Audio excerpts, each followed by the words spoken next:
Ya, keluarga Indonesia kembali lagi bersama kami di Kumpul Keluarga, masih tentang topik kita bagaimana menghadapi menstruasi anak pertama kali. Nah, tadi kalau kita sudah berbincang dengan Ibu Rati dan Keisha ya. Nah, ini kan terlihat bagaimana peran ibu begitu besar untuk bisa menjaga mood anak, emosional anak. Tapi gimana dengan peran ayah saat menghadapi ini? Oke. Jadi kalau misal berbicara mengenai pubertas anak perempuan diajarkan oleh ibu, anak laki-laki diajarkan oleh ayah. Memang idealnya seperti itu karena kan dialami langsung, dirasakan langsung, sehingga pada akhirnya ibu bisa tahu dengan lebih tepat gitu apa yang dirasakan gitu, sehingga lebih nyambung kalau dia cukup ngomong. Tapi kemudian ayah juga bisa berperan loh gitu. Kalau kita bicara mengenai peran ayah, ada beberapa hal yang bisa kita ulas. Kalau perannya kepada ibu, yang jelas memberikan dukungan moral kepada ibu pada saat menghadapi proses ini, karena seperti yang tadi Ibu Rati juga sampaikan, ini proses yang sedikit emosional loh buat ibu gitu kan. Sampai nangis sampai lagi nangis, wah gitu kan. Nah itu di situ dukungan ayah besar diperlukan, bahwa sama-sama bersama dengan ibu memberikan dukungan kepada ibu bahwa ini anak kita sudah jauh lebih besar, butuh mungkin ada tanggung jawab lebih besar untuk kita sebagai pasangan suami istri untuk membesarkan anak ini. Saya siap untuk membantu kamu, mendukung kamu menghadapi semua mungkin persiapan kerikil-kerikil masa remaja lah gitu kan. Itu kan satu fase transisi yang membutuhkan memang saling mendukung satu sama lain, ibu dan ayah, untuk menghadapi anak ini, karena perubahan yang terjadi itu cukup banyak, cukup drastis gitu kan. Nah selain itu juga interaksi tadi kan ayah dengan ibu. Kalau interaksi ayah dengan anak gitu, ayah sudah bisa tuh mulai mengajarkan bahwa artinya adalah kalau misalnya balik lagi ke tadi batasan-batasan relasi antara perempuan dengan laki-laki itu seperti apa begitu kan.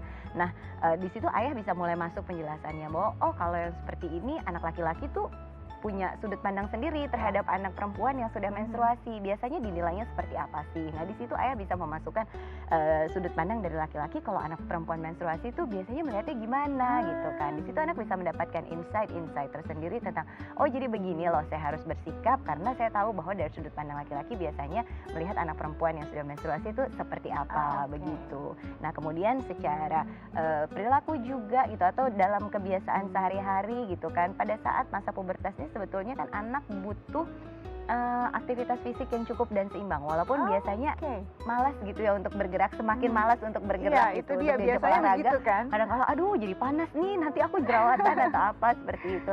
Tapi ayah biasanya kan lebih aktif dalam aktivitas-aktivitas yang berkaitan dengan fisik. Nah itu bisa untuk mulai lari bareng dong sama ayah, atau hal-hal yang seperti itu, melakukan aktivitas-aktivitas bersama dengan anak yang bisa secara tidak langsung mengurangi simptom-simptom pada saat anak menjelang menstruasi gitu kan. Nah itu bisa dilakukan bersama-sama begitu, antara anak dengan ayahnya, anak perempuan dengan ayahnya. Itu juga kesempatan untuk bonding emotion juga tuh antara anak perempuan Bahkan dengan mungkin ini jadi kesempatan yang bagus, karena ternyata itu juga ya, ternyata walaupun sudah menstruasi, sudah masuk fase lanjut gitu ya, fase di remaja, ternyata anak-anak tetap harus bergerak ya Mbak Ayu ya. Iya benar. Nggak boleh hilang bagian itu. Benar. Gitu.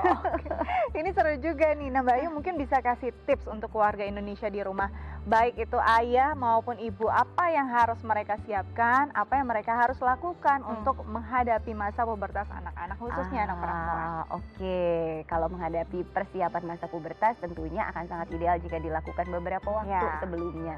Jadi di usia kelas 3 SD atau usia 7 tahun, 8 tahun sudah mulai diperkenalkan terhadap konsep menstruasi.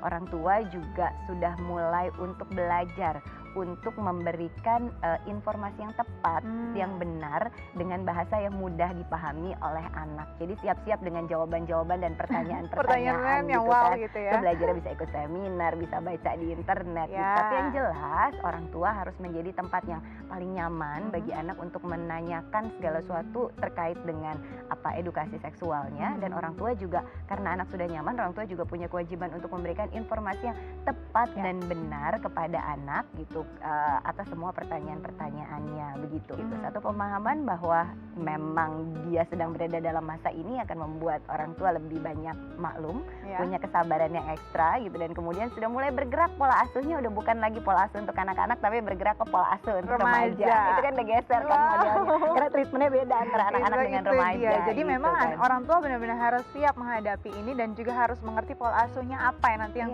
paling tepat untuk diterapkan pada anak mereka. Oke Mbak Ayu, terima terima kasih Sama-sama, Dika. banyak. Seru banget, ini juga pelajaran buat aku dan semoga bisa jadi inspirasi juga untuk keluarga Indonesia di rumah ya. Baik keluarga Indonesia, semoga perbincangan kita hari ini bisa jadi inspirasi dan juga mungkin pelajaran berharga untuk keluarga Indonesia di rumah. Sekian kumpul keluarga hari ini, saya Estia Dika pamit, sampai jumpa.